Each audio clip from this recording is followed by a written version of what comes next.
네, 한은기자 정치부 김민지 기자 나와 있습니다. 한동훈 위원장과 이재명 대표 오늘 첫 만남. 네. 관심이 컸는데 어땠어요? 만남 장소 자체가 이 신경전의 시작인 것처럼 보였습니다. 이재명 당대표실에서 만났죠. 민주당은 두 사람이 만나서 악수를 나누는 그곳 바로 뒤에 이런 문구를 적어놓았습니다. 김건희 특검을 수용하라. 두 사람이 단 둘이 만난 건 이번이 처음입니다. 이 대표는 환영의 박수를 보냈고 한 위원장 말씀 많이 듣고 가겠다라고 했지만 묘한 긴장감이 흘렀습니다.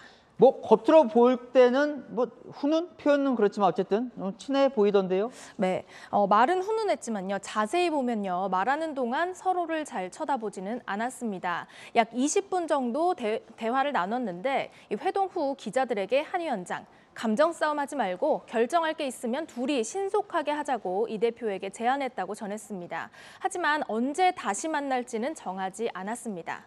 쌍특검 수용하라 이렇게 백드롭에 적었지만요. 회동 때 이재명 대표가 이야기를 꺼내지는 않았다고 하더라고요. 한 위원장 회동 후에 이 특검법은 명백한 악법이라고 못 박았습니다. 두 사람 서로 사실 비판 많이 했었잖아요. 네. 만남 전부터 고민이 많았을 것 같은데 어땠습니까? 맞습니다. 오늘 만남 보면요. 치열한 수싸움이 엿보입니다. 오늘 만나기 직전까지 서로에게 날을 세웠거든요. 이재명 대표 집권 여당이 아니라 집권 소수 야당 같다고 한 장관을 비판했고 한 위원장 또한 총선용 악법 통과에도 부끄러움을 못 느낀다고 야당을 비판했죠. 그런데 정작 만나서는 한 위원장은 흔쾌히 일정을 잡아줘 고맙다. 이 대표 협력하겠다라고 했는데요. 한 위원장은 오늘 만남이 성사된 것 자체가 성공이라는 분위기입니다.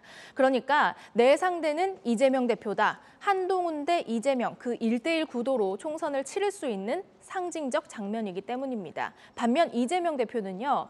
정치란 이런 것이다. 이런 설명을 길게 했거든요. 정치 경험으로서는 내가 선배다. 이렇게 여유 있는 모습을 강조한 겁니다. 자, 오늘 비대위 첫 출범을 했는데요. 네. 가장 눈에 띈 게 비대위 말고 당직 인선 사무총장 임명이에요. 네, 사무총장이란 자리, 당에서는 정말 중요한 자리입니다.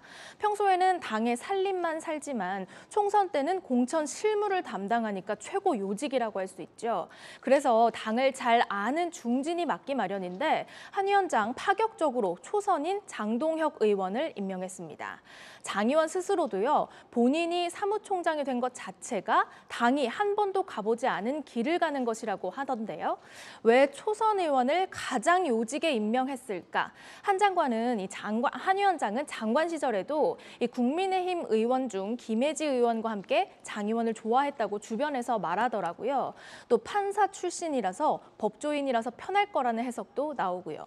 또 한 국민의힘 의원에게 물어보니까요. 합리적이고 말실수를 적게 하는 편이라면서 법사위 지내는 동안 할 말 좀 하는 장 의원을 보면서 한 위원장이 호감을 가졌을 것이라고도 말해줬습니다.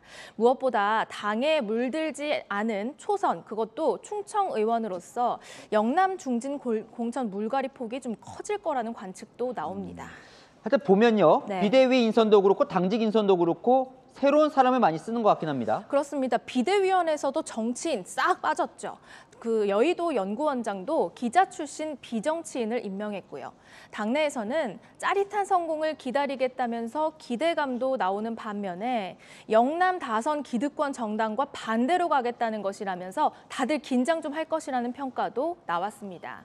한 위원장 오늘 정치 초보라는 지적에 이렇게 반격했습니다. 저희는 정치 초보라고 생각하지 않습니다. 이게 진짜 정치고요. 진짜 정치를 국민들께 보여드리고 그 과실을 국민들께 돌려드리기 위해서 우리 노력해야 된다는 말씀을 다시 한번 드립니다. 당내에서는 오늘 회의에서 이 비대위원들을 가운데로 하고 한 위원장이 윤재욱 원내대표와 함께 양쪽 끝에 선 모습도 참 새로운 풍경이라는 말이 나왔습니다. 법무부 장관 시절에서도 구석에서 사진 찍은 모습이 화제가 된 적이 있죠.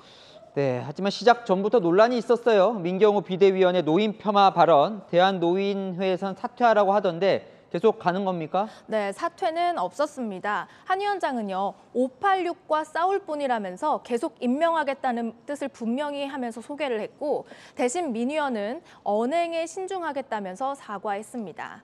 박정하 수석 대변인은 한 위원장이 대한노인회를 직접 찾아서 사과하려고 했다면서 이 최대한 유감의 뜻을 표현하려고 노력하는 중이라고 밝혔는데요. 사퇴는 없되 사과는 열심히 하겠다면서 수습하는 것으로 보입니다. 네, 잘 들었습니다. 아는 기자 김민지 기자였습니다.